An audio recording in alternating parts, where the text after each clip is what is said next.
Yo, so I just saw this tweet from what I assume is a teacher or something. And it says, what the hell am I supposed to do when kids are racist to themselves? The Indian kids are calling themselves curry munchers and the Chinese kid set his username to dogs for lunch. This is fully out of hand. I gotta say, this correlates a lot with a personal experience I had a few weeks ago. So I'm in my local library, gaining knowledge. And a few kids walk in and start playing Roblox on the computers. And the things that were being said, the words I was hearing, bro, let me tell you, it was like that Ratatouille moment. Nigga, you ain't funny. My childhood just came crashing back to me. So there was like this little Indian girl just going around calling everything gay.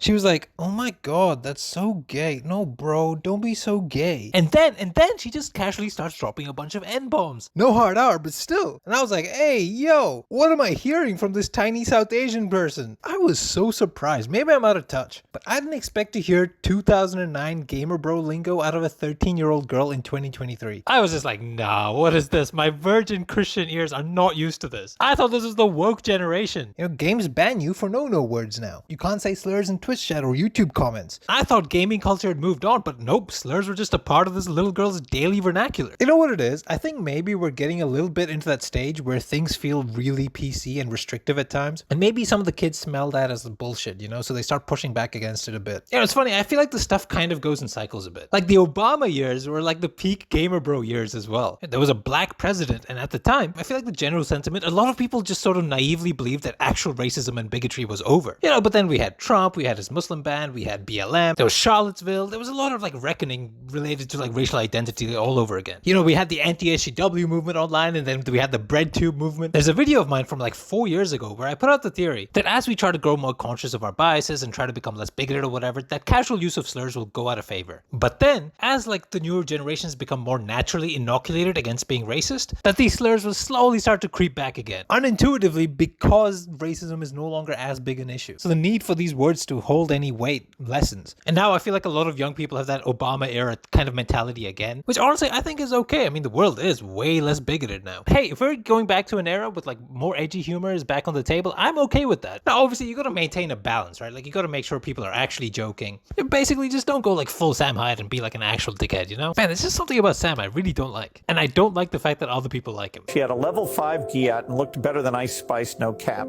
I was a true Sigma and I had a master's degree in Risology. But yeah, I don't know what else. Just rambling about a weird experience I just had. Maybe extrapolating way too much from it, but yeah. Alright, see ya.